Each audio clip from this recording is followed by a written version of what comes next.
নমস্কার দর্শক বন্ধুরা, কর্কট লগ্নের জুন 2025 কেমন কাটবে। স্ক্রিনের ওপর যে দুটো হরোস্কোপ দেখতে পাচ্ছেন, বাঁ দিকেরটা হচ্ছে 1 থেকে 15 পর্যন্ত আপনাদের রাশি সাপেক্ষে গ্রহদের অবস্থান, এবং ডান দিকেরটা 16 থেকে 30 পর্যন্ত আপনাদের রাশি সাপেক্ষে গ্রহদের অবস্থান। খুব স্বভাবতই আপনারা দেখতেই পাচ্ছেন রাশির দ্বাদশে বৃহস্পতি অবস্থান করছে। বুধ 6 জুন আপনাদের রাশি সাপেক্ষে রাশির একাদশ থেকে দ্বাদশভাবে আসছে। শুক্র কিন্তু দশমে থাকছে, শনি কিন্তু নবমে থাকছে, এবং রাহু কিন্তু অষ্টমে থাকছে, কেতু কিন্তু দ্বিতীয়ভাবে থাকছে। মঙ্গল 7ই জুন রাশি পরিবর্তন করে আপনাদের রাশি থেকে নিচস্থ ভাব কাটিয়ে দ্বিতীয়ভাবে কেতুর সঙ্গে মার্জ হবে, অর্থাৎ মঙ্গল রাহু মঙ্গল কেতু সাময়িক সময়ের জন্য হলো আগামী 1.5 মাস আমরা একটা যোগ দেখতে পাবো। রবি 15ই জুন রাশি পরিবর্তন করে রাশির দ্বাদশভাবে আসছে, এবং বুধ কিন্তু 22শে জুন রাশি পরিবর্তন করে দ্বাদশ থেকে আপনাদের রাশিতে এসে উপস্থিত হচ্ছে। চাকরি, ব্যবসা, পড়াশোনা, প্রেম, বিবাহ, অর্থনৈতিক অবস্থা, শরীর স্বাস্থ্য সমস্ত ব্যাপারগুলো নিয়েই বলবো। তবে তার আগে একটি কথা বলছি, যারা যারা বাড়িতে বাস্তু সমস্যা দূর করতে চাইছেন তারা বাড়িতে লাফিং বুদ্ধ স্থাপন করতে পারেন। এই লাফিং বুদ্ধা বাড়িতে রাখলে ইতিবাচক শক্তি প্রবাহ বৃদ্ধি পাবে। এটি সুখ, সমৃদ্ধি ও শান্তি নিয়ে আসে, দুশ্চিন্তা ও মানসিক চাপ কমাতে সাহায্য করে, অর্থ ধন সম্পদের বৃদ্ধি করবে, বিবাদ, মনোমালিন্য এবং নেতিবাচক চিন্তা দূর করতে সাহায্য করবে, ঘুম ভালো হবে, এবং ফেংশুই মতে এটি বসালে দারিদ্র্য ও দুর্ভাগ্য দূর হবে। এই লাফিং বুদ্ধ লিঙ্ক আমি এই ভিডিওর মধ্যে নিচে দিয়ে দিয়েছি। ভিডিওতে ক্লিক করলে অবশ্যই কিন্তু সেখান থেকে আপনারা দেখে নিতে পারেন। নিচে বাঁ দিকে সেই প্রোডাক্টের লিঙ্ক রয়েছে, এবং আপনারা আপনাদের প্রয়োজন অনুযায়ী ক্রয় করে নিতে পারেন। এই লাফিং বুদ্ধা অবশ্যই কিন্তু বাড়িতে স্থাপন করুন। আমি প্রত্যেককেই বলছি, এবং অত্যন্ত ভালো ফলাফল পাওয়া যাচ্ছে, এবং অত্যন্ত স্বল্প মূল্যে আপনারা কিছুটা খরচা করে ভালো থাকতে পারবেন। আচ্ছা, তাহলে যেখানে ছিলাম, সর্বপ্রথম কর্কট লগ্নের জন্য চাকরি দিয়ে শুরু করছি। কর্মের ক্ষেত্রে এই মাসে কিন্তু কর্কট লগ্ন অনেকখানি সুবিধে পাবে। কীরকম সুবিধে পাবে? কর্কট লগ্নের কর্মের ঘরে শুক্র থাকছে 31 তারিখ পর্যন্ত, এবং কর্মপতি মঙ্গল এতদিন নিচস্থ ছিল, নিচস্থ ভাব কাটিয়ে দ্বিতীয়ভাবে অবস্থান করবে। দেখুন, সর্বপ্রথম আমি বলবো 7ই জুনের পর থেকে একটা জিনিস লক্ষ্য করে দেখবেন, কর্মের ক্ষেত্রে যাবতিক যা বাধা বিপত্তি চলছিল বিগত কিছু মাস ধরে, সেগুলো কিন্তু কিছুটা ঠান্ডা হয়ে যাবে। তবে এখানে মনে রাখতে হবে, মঙ্গল একেবারেই কিন্তু ফ্রি হবে না।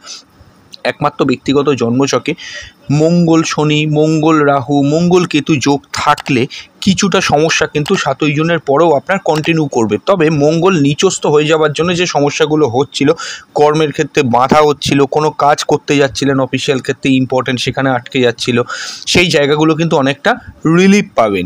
এবং এটার পরেও বলবো, যাদের মাথা গরম হয়ে যাচ্ছিল, কাজের ক্ষেত্রে ঠিকভাবে সিদ্ধান্ত নিতে পারছিলেন না, একটু প্রেশারে পড়ে যাচ্ছিলেন, অফিসের ঊর্ধ্বতম কর্তৃপক্ষের সঙ্গে যাদের সমস্যা হয়ে যাচ্ছিল, সেই সকল জায়গাগুলো কিন্তু অনেকখানি রিকভারের দিকে থাকবে। অ্যাডমিন ডিপার্টমেন্টে কাজকর্ম ভালো যাবে। তবে মঙ্গল মনে রাখবেন কর্মপতি কেতু যুক্ত থাকছে। আপনার জন্মছকে মঙ্গল রাহু, মঙ্গল কেতু, মঙ্গল শনি যদি যোগ থাকে, এই সময় কিন্তু আপনি একটা জিনিস মাথায় রেখে দেবেন, বা কেতু রাহু শনি মঙ্গলের দশা অন্তর্দশা কিছু চলে, আপনি অফিসিয়াল ক্ষেত্রে গোপনে কনস্পিরেসির শিকার হতে পারেন। সেটা হয়তো আপনি বুঝতে পারবেন না। আপনাকে একটু চোখ কান খোলা রাখতে হবে যে আপনি সঠিক কাজ করছেন কিনা, সঠিক লোকের ওপর ভরসা করছেন কিনা, বা সঠিক সিদ্ধান্ত ওখানে আপনি নিচ্ছেন কিনা, এই জায়গাগুলো আপনাকে কিন্তু অবশ্যই খেয়াল রাখতে হবে। ব্যাক অফিস, সেলস, টার্গেট ভিত্তিক কাজগুলো ভালো হবে। শুক্রের ফ্লো কর্মক্ষেত্রে বেসিক্যালি কিছুটা কিন্তু ফ্লো দেবে। আইটি ইঞ্জিনিয়ার যারা কম্পিউটার সায়েন্স টেকনোলজি নিয়ে যারা কাজকর্ম করছেন, তাদের জন্য কিন্তু বেশ ভালো। নতুন কোনো ডোমেনে কাজ আপনি করতে পারেন। শুক্রের অবস্থান দশমে আইটির ক্ষেত্রে অভূতপূর্ব একটা কিন্তু সাফল্য দেবে। নতুন কর্মপ্রাপ্তির ক্ষেত্রেও কিন্তু আমি বলবো মোটামুটি মঙ্গল কেতু, মঙ্গল রাহু, মঙ্গল শনি এই যোগগুলো জন্মছকে থাকলে নতুন কর্ম পেতে বাধা বিপত্তি অসুবিধার সম্মুখীন হতে পারেন। তবে তার পরবর্তী ক্ষেত্রে বেসিক্যালি কিন্তু পরিস্থিতি ঠিকই থাকবে। রাশির ওপর থেকে মঙ্গল সরে যাওয়ার জন্য অ্যাগ্রেশন কিছুটা কমবে, যেটা কর্মের ক্ষেত্রে বিশেষভাবে সহায়তা করবে। বুধ 6ই জুন যখন রাশির দ্বাদশভাবে যাবে, দ্বাদশপতি হয়ে দ্বাদশভাবে, জন্মস্থান থেকে দূরে যারা অলরেডি কর্মরত তাদের জন্য কিন্তু একটা বেনিফিটেড রেজাল্ট এই সময় আসছে। এবং আমি এটাও বলবো যে হরোস্কোপ অনুযায়ী যেটা আমি দেখতে পাচ্ছি, আপনাদের রাশির ওপর থেকে রাহুর দৃষ্টি সরে যাওয়ার কারণে আপনারা যে ফার্স্ট্রেটেড থাকতেন, সিদ্ধান্ত গ্রহণে ভুল হতো, বা বিগত 1.5 বছরে বা 2 বছর 3 বছর ধরে যে প্রেশারগুলো ফিল করেছেন কর্মক্ষেত্রে, একটু কিন্তু এই মুহূর্ত থেকেই হালকা হবার কথা। যদি হরোস্কোপ ভালো করে দেখেন আপনি, আমার যেটা মনে হয় যে মঙ্গলের যা পজিশন 7ই জুন থেকে মঙ্গলের পজিশন দ্বিতীয়ভাবে হওয়ার জন্য যে অর্থকরীর দিকে কিন্তু আপনাকে খেয়াল রাখতে হবে। কেউ কোনো অর্থ নেবে, তার বিনিময়ে টাকা দেবে, কোনো কনসালটেন্সিতে ট্রাই করবেন, তিনি টাকা নিয়ে আপনাকে চাকরি দেবেন, এইগুলো কিন্তু ভালো করে বাছবিচার করবেন সে কনসালটেন্সি অথেন্টিক কিনা, আদৌ কাজ দিতে পারবে কিনা, আপনার টাকাটা কাজে লাগবে কিনা, এই জায়গাগুলো কিন্তু একটু খেয়াল করে দেখবেন। আচ্ছা, যেটা বলার আছে এখানে যে টিচিং প্রফেশন যেগুলো সেগুলো মোটামুটি করে কিন্তু ভালো চলতে পারে। হ্যাঁ, নর্মাল যে সমস্ত রেগুলারাইজ ওয়ার্কগুলো হয় সেখানে কিন্তু ভালো ফল পাবেন। লয়ার, বিচারক, আইনজীবীর জন্য ভালো ফল পাবেন। 22শে জুন যখন রাশিতে এসে বুধ উপস্থিত হবে তখন কিন্তু দ্বাদশপতি রাশিতে অবস্থান করার জন্য কিছুটা কিন্তু হালকা হলেও কিন্তু একটা বেনিফিট আপনারা পাবেন। কী বেনিফিট পাবেন সেটা হচ্ছে কাজের ক্ষেত্রে গতিটা বাড়বে। যারা অ্যাকাউন্টস ডিপার্টমেন্টে কাজ করছেন, ফিনান্স, সেফে, ট্যালি নিয়ে কাজকর্ম করেন, তাদের জন্য পরিস্থিতি কিন্তু বেশ ভালো হতে পারে। আচ্ছা, এবার আমাদের আলোচনার বিষয়বস্তু হলো ব্যবসা। ব্যবসার ঘর, কোনো গ্রহের দৃষ্টি নেই এবং ব্যবসার অধিপতি গ্রহকে শনি, সে কিন্তু নিজেই এখন নবমভাবে। সহজভাবে বলতে গেলে ব্যবসার ক্ষেত্রে তুলনামূলক বিচারে গত 1.5-2 বছরের তুলনায় একটা ভালো গ্রোথ আপনাদের জন্য থাকছে। শনির পজিশন নবমে থাকার জন্য ব্যবসা স্থলে উন্নতি, নতুন ব্যবসা খোলা, নতুন অপরচুনিটি পাওয়া, এগুলো কিন্তু হতে পারে। ব্যবসার ক্ষেত্রে বিজনেসে যে সমস্ত কাজগুলো ভাগ্যের জন্য আটকে যাচ্ছিলো সেখানে কিন্তু আপনি অগ্রাধিকার পেতে পারেন। এই জায়গাগুলো আমরা ভালো দেখতে পাচ্ছি। রেগুলারাইজ ব্যবসাগুলো ভালো যাবে, তবে লোহার ব্যবসা, ট্রান্সপোর্টের ব্যবসা, আয়রনের কোনো ব্যবসা, এই সমস্ত ব্যবসাগুলো মোটের ওপর কিন্তু বেটার আপনাদের কাটতে পারে। এটা ছাড়াও যদি আরও ডিটেলে যাই, অ্যালুমিনিয়ামের ব্যবসা, স্টিলের ব্যবসা, স্টেশনারি শপের ব্যবসা, পাউডার সেন্ট কসমেটিক্সের ব্যবসা, এগুলো কিন্তু প্রত্যেকটা আপনার ভালো যাবে। মঙ্গলের দৃষ্টি ব্যবসা স্থলে থাকছিল এতদিন, বিগত 3-4 মাস ধরে, যার জন্য সমস্যাটা কী হচ্ছিল একটুখানি হলেও কিন্তু বিশেষ করে পার্টনারশিপ ব্যবসায় পার্টনারের সঙ্গে মতভেদ, মতপার্থক্য, মতানৈক্য এগুলো যেমন ক্রিয়েট করছিল, তেমনি আরও একটা সমস্যা যেখানে ম্যাসিভলি হচ্ছিল যে ব্যবসায় কাস্টমারদের সঙ্গে একটু ঝগড়া বিবাদ অশান্তি হওয়ার প্রবাবিলিটি কিন্তু বাড়ছিল। তো এই জায়গাগুলো কিন্তু অনেকখানি রিলিজ হয়ে যাচ্ছে, এই জায়গাগুলো বেটার হচ্ছে। আমি অন্তত মনে করি ব্যবসার জায়গাটা কিন্তু তুলনামূলক বিচারে গত কিছু মাসের তুলনায় ভালো। যদি কোথাও টাকা পয়সা আটকে গিয়ে থাকে এই সময় পেয়ে যেতে পারেন, এটা একটা বেনিফিট।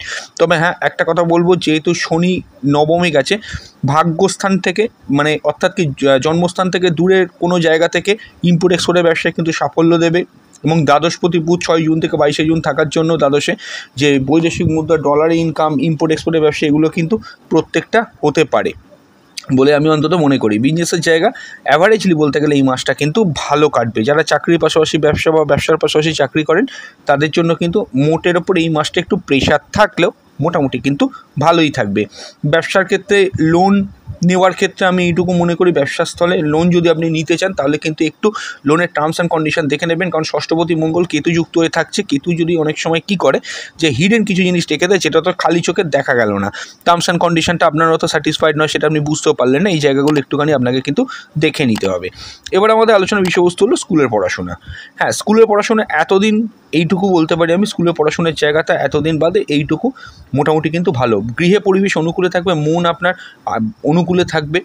এবং আমি এইটুকু বলতে পারি স্কুলের পড়াশোনার ক্ষেত্রে মন বসবে। বৃহস্পতি পঞ্চম দৃষ্টি চতুর্থ ঘরে থাকার জন্য মায়ের শরীর স্বাস্থ্য ইমপ্রুভ করবে, মায়ের থেকে হেল্প পাবেন, কিছুটা মায়ের মতামতকে আপনাকে গুরুত্ব দিতে হবে। হ্যাঁ, এবং আমি বলবো গৃহ, বাড়ি, গাড়ি সংক্রান্ত জায়গায় যে প্রবলেমগুলো চলছিল বা বাস্তুর প্রবলেমের জন্য যারা ভুগছিলেন, সেই প্রবলেমগুলো আপনার কিন্তু এবার মিটে যেতে চলেছে। এই জায়গাগুলো আমরা বেটার দেখতে পাচ্ছি। ভালো টিচার পাওয়া, পড়াশোনায় মন বসা, যাদের ক্ষেত্রে পড়ার ওপর থেকে ফোকাস চলে গিয়েছিল তাদের এই মাসটাকে কিন্তু মিথুন লগ্নে 1 to 12 স্কুল লেভেল এডুকেশনে কিন্তু ভালো ফল আসতে চলেছে। এবার আমাদের আলোচনা হলো কলেজ লেভেল এডুকেশন। তার আগে বলে দেবো অবশ্যই যে আপনি যদি মনে করেন কোনো রকমের কোনো কিছু প্রপার্টি ক্রয় করবেন, অ্যাসেট ক্রয় করবেন, আপনি সেটা করতে পারেন। মঙ্গলরাও মঙ্গল শনি যদি কানেকশান না থাকে তার উপরে কিন্তু আপনি অ্যাসেট ক্রয় করতেই পারেন, কোনো সমস্যা সেখানে কিন্তু নেই। এবার আমাদের আলোচনার বিষয়বস্তু হলো এখানে কলেজ লেভেল এডুকেশন। হ্যাঁ, কলেজ লেভেল এডুকেশন অধিপতি গ্রহকে মঙ্গল, সে এতদিন নিচস্থ ছিল, এখন দ্বিতীয়ভাবে কেতুযুক্ত হয়েছে। সহজভাবে বলতে গেলে নিচস্থ ভাব কাটার জন্য উচ্চশিক্ষা, হায়ার স্টাডিজে বেটার ফল পাবেন। নতুন কোর্সে ভর্তি হতে চাইলে হতে পারেন। শুধু স্টুডেন্টের মধ্যে কেতুযুক্ত থাকার কারণে মাঝে মধ্যে ফ্ল্যাকচুয়েট হওয়া, মুড ঠিক না থাকা, মুড সুইং হওয়া, পড়াশোনার ক্ষেত্রে মাঝে মধ্যে ফোকাস চলে যাওয়া, এবং মঙ্গলের ওপর তো রাহুর দৃষ্টি আছে, কখনো কখনো মাথা গরম করে ফেলা। কলেজে কোনো অ্যাডমিন ডিপার্টমেন্টের সঙ্গে আর্গুমেন্ট, ঝগড়া, তর্কের মধ্যে কিন্তু আপনি জড়াবেন না, সেই জায়গাটা কিন্তু মাথায় রেখে চলার চেষ্টা করবেন। আইটি, এমটেক, বিটেক এই সমস্ত ফিল্ডে কিন্তু ভালো রেজাল্ট হতে পারে বলে আমি অন্তত মনে করি। ইঞ্জিনিয়ারিং বিভাগে পড়াশোনা ভালো যাবে, ম্যানেজমেন্ট ডিপার্টমেন্টে পড়াশোনা ভালো যাবে, এগুলো প্রত্যেকটা কিন্তু বেটার ফল আপনারা কিন্তু পাবেন। মঙ্গল কেতুযুক্ত হয় রিসার্চ ওয়ার্ক, পিএইচডি এই সমস্ত ফিল্ডে ভালো ফলাফল থাকছে। এমএড বিএড যারা পড়ছেন সেখানেও কিন্তু বেটার ফলাফল কিন্তু পাবেন। মঙ্গল সাডেন রাহু কানেক্টেড হচ্ছে, অর্থাৎ মঙ্গলের ওপর রাহুর যে দৃষ্টিটা থাকছে 7ই জুন থেকে, এরপর থেকে কোনো কোর্সে হয়তো আপনি অ্যাডমিশন করবেন বলে ভেবেছিলেন, ঠিক সময় সুযোগ বা ফান্ডিংয়ের জন্য হয়ে ওঠেনি, এই সময় কিন্তু সে ঘটনাগুলো ঘটতে পারে। এগুলো কিন্তু একটা বেটারমেন্ট আমরা হরোস্কোপে দেখতে পাচ্ছি। এটা ছাড়াও আমি বলবো যারা অ্যাকাউন্টস নিয়ে পড়াশোনা করছেন তাদের জন্য সময়টা ভালো। কোনো এক্সট্রা কোনো কোর্স, যে কোর্সটা করলে হয়তো আপনি চাকরি পেতে পারেন, সেই কোর্সেও একটা পড়ার সম্ভাবনা ক্রিয়েট হচ্ছে এখান থেকে, এগুলো কিন্তু বেটার দেখছি। অর্থাৎ মঙ্গল নিচস্থ হবার কারণে বিগত 2 থেকে 3 মাস বা 3.5-4 মাস ধরে যারা খুব সমস্যার মধ্যে পড়েছিলেন, তাদের যে জায়গাটা আছে সেই জায়গাটা থেকে কিন্তু আমি এইটুকু মনে করি অ্যাটলিস্ট আমার বিচারে কিন্তু এই মাসটা কর্কট লগ্ন অনেকখানি এগিয়ে থাকবে। এবার আমাদের আলোচনা প্রেম সম্পর্ক, রিলেশনশিপ। হ্যাঁ, প্রেমের ক্ষেত্রে সর্বপ্রথমে যে জিনিসটি দেখা যাচ্ছে এখানে, প্রেমের ঘরের অধিপতি গ্রহকে মঙ্গল, সে কিন্তু নিচস্থ ছিল, 7ই জুন নিচস্থ ভাব কাটাচ্ছে, কেতুযুক্ত হচ্ছে, এবং প্রেমের ঘরে রবি বুধের দৃষ্টি থাকছে। বুধ 6ই জুন রাশি পরিবর্তন করছে, দৃষ্টি হচ্ছে, রবি 15ই জুন রাশি পরিবর্তন করছে, দৃষ্টি হচ্ছে। দেখুন, আমি এইটুকু বলবো 7ই জুনের পর থেকে প্রেমের জায়গায় পরিস্থিতি বেশ কিছুটা কিন্তু আপনার আয়ত্তে আসবে। তবুও আমি বলবো রবির দৃষ্টি থাকার কারণে আর্গুমেন্ট, ঝগড়া, তর্ক, অ্যাগ্রেশন, ক্রোধ, রাগ, উষ্মা এগুলো কিন্তু 15 তারিখ পর্যন্ত থাকবে, তারপরে কিন্তু স্থিতিশীল হবে। মঙ্গল 7ই জুন যখন কেতুযুক্ত হবে, এইটুকু জানবেন চলতি প্রেমগুলোর মধ্যে মোটামুটি পরিস্থিতি একটু ব্যালেন্স হলেও মঙ্গল কেতুযুক্ত হওয়ার কারণে সাডেন, কেতু হচ্ছে কি কাঁচি বা ক্রস, মানে কাটে জায়গা থেকে, সাডেন আপনার মাথার মধ্যে বা আপনার পার্টনারের মাথার মধ্যে রিলেশন ক্রস করা বা কোনো রকমের কিছু থেকে রিলেশনশিপ থেকে বেরিয়ে যাওয়া, এরকম কিন্তু একটা সাইকোলজিক্যাল প্রেশার চলতে পারে। এগুলো চলতে পারে বলছে জন্মছকে মঙ্গল কেতু, মঙ্গল রাহু, মঙ্গল শনি কানেক্টেড থাকলে তবেই যেতে হবে, বা নাক্ষত্রিক কোনো কানেকশান থাকলে, একে অপরের ওপর দৃষ্টি থাকলে তবেই হবে। এই জাতীয় সিচুয়েশান চলতে পারে, চলবেই, এই কথাটা হরোস্কোপ না দেখে বলা যাবে না, যতটা সম্ভব বলে দিচ্ছি। তো এই সিচুয়েশান যদি দোনো সিচুয়েশান হয়, অবশ্যই কিন্তু মাথা ঠান্ডা রাখবেন যারা অ্যাস্ট্রোলজারের কাছে যেতে পারছেন না। অন্যান্য ক্ষেত্রে অবশ্য পরিস্থিতি ঠিকই থাকবে। মঙ্গল কেতুযুক্ত হওয়ার কারণে প্রেমের ক্ষেত্রে কিন্তু থার্ড পার্টি ইনভলভমেন্টে ঝগড়া, অশান্তি, ঝামেলা হওয়ার সম্ভাবনা 7ই জুনের পর থেকে থাকছে। যদি পুরো ব্যাপারটাকে একটা গ্লাসে গুলে খাওয়ানো যায় কাউকে, মানে যেটা দাঁড়ালো পরিস্থিতি কিছুটা বেটারমেন্ট প্রেমের ক্ষেত্রে থাকবে, তবে সাবধানতা কিছু ক্ষেত্রে অবলম্বন করতে হবে। আচ্ছা, নতুন প্রেমের ক্ষেত্রে কানেকশান থাকছে, তবে একটু জাজমেন্ট, একটু বাজ বিচার, একটু বাজিয়ে দেখে তবে কিন্তু প্রপোজালে রাজি হতে পারলে আমার মনে হয় সেটা আপনাদের জন্য বেটার হতে পারে। রোম্যান্স কিন্তু মাঝে মধ্যে থাকবে, কিন্তু কেতুর প্রভাবে রোম্যান্স কখনো কখনো কমতেও পারে, সেটা কিন্তু খেয়াল রাখবেন। এবার আমাদের আলোচনার বিষয়বস্তু হলো বিবাহ। হ্যাঁ, বিবাহের ক্ষেত্রে তো ভরপুর কানেকশান, কোনো সন্দেহই নেই। আমি এইটুকু বলতে পারি বিবাহের জায়গা খুব ভালো। শনি নবমে আছে, মানে সিঙ্গেলভাবে। অবশ্যই কিন্তু প্রেমজ বিবাহের ক্ষেত্রে হরোস্কোপ এখানে সুপার কানেকশান দেবে। 7ই জুনের পর থেকে বহুদিনে প্রেম করেছেন, বিবাহ অবধি কথা এগোচ্ছেন, এই সময় এগোতে পারেন, বিবাহের ক্ষেত্রে খুব বেটারমেন্ট পাবেন। এবং এটাও আমি বলবো তার সঙ্গে বিবাহের মাধ্যমে ভাগ্যোন্নতি হতে পারে। সপ্তমপতি শনি নবমে সরাসরিভাবে প্রভাবিত করবে নবম ঘরকে, এবং দাম্পত্য জীবনে পার্টনারের কোনো উন্নতি বা পার্টনারের দ্বারা আপনার কোনো উন্নতি হতে পারে। বিবাহের ক্ষেত্রে দাম্পত্য জীবনের রোম্যান্স কিন্তু কিছুটা এবার ফ্রি হবে শনি রাহুযুক্ত হওয়ার কারণে। আপনার পার্টনারের জীবনে এতদিন যে সমস্যাগুলো চলছিল বেসিক্যালি, সেই সমস্যা থেকে কিছুটা প্রশমিত ফল এই মাস থেকেই কিন্তু অলরেডি প্রথম থেকেই পেতে শুরু করবেন। এই জায়গাগুলো বেটার দেখতে পাচ্ছি। তার হেলথের ইমপ্রুভমেন্ট হবে, তার মন মানসিকতা কিছুটা কিন্তু প্রোগ্রেসিভ থাকবে, এই জায়গাগুলো আমরা হরোস্কোপে দেখতে পাচ্ছি। দাম্পত্য সুখ মোটামুটি বিশাল কিছু ভালো না হলেও তা গত 3-4 মাস বা 5 মাসের তুলনায় এই মাসটা থেকে কিন্তু বা এই মাসে কিন্তু মোটামুটি ভালোই কাটতে পারে। সেকেন্ড টাইম ম্যারেজের ক্ষেত্রে যথেষ্ট ভালো সম্ভাবনা, রাহু পুরো প্রভাবিত করছে অষ্টম ঘরকে, সাডেনলি সেকেন্ড টাইম ম্যারেজ হতে পারে। বৈবাহিক কোনো মামলা মোকদ্দমা চললে তার রায় বেরোবার থাকলে সেটা আপনার ফরে যেতে পারে, এবং এটাও বলো ফাটকা কিছু ইনকাম হতে পারে, আকস্মিক কিছু প্রফিট ইনকাম হতে পারে। ইনকামগুলোকে আপনাকে খুব সাবধানে রাখতে হবে, কারণ রাহুর প্রাপ্তিতে ইনকাম রেগুলারাইজ নাও হতে পারে, কোনো সময় একদম চলেও যেতে পারে ইনকামটা, সেটা কিন্তু খুব মাথা ঠান্ডা রেখে রাখবেন। এবং সেভিংসের ক্ষেত্রে টার্মস অ্যান্ড কন্ডিশন দেখে নেবেন। কথাবার্তা বলার মধ্যে কিন্তু অনেকখানি একটু ক্লোজনেস থাকবে বা একটু কম কথা বলছেন, এগুলো একটু বুঝে রাখতে হবে আপনাকে। এবং মঙ্গল যে দ্বিতীয়ভাবে যাচ্ছে, একটু খরচ করা, খাওয়া দাওয়ার প্রতি খরচের জায়গাটা কিন্তু আপনাকে খেয়াল রাখতে হবে। ফ্যাটি খাবার খাওয়া বা শরীরে ফ্যাট ধরে এরকম কিছু করা, কোলেস্টেরল নিয়ন্ত্রণ রাখা, এগুলো কিন্তু আপনাকে মাথায় রেখে চলতে হবে। তো মোটামুটি করে বললাম, কমিউনিকেশনের জায়গা মোটের ওপর কিন্তু বেটার থাকবে। জন্মস্থান থেকে দূরের কমিউনিকেশন 6 জুন থেকে 22 জুনের মধ্যে বেশি আসতে পারে। মোটের ওপর পরিস্থিতি আপনার কিন্তু কিছুটা স্বাভাবিকই থাকবে। তো আজকে বিদায় নিচ্ছি, খুব তাড়াতাড়ি ফিরে আসবো নতুন এক ভিডিও নিয়ে। নমস্কার।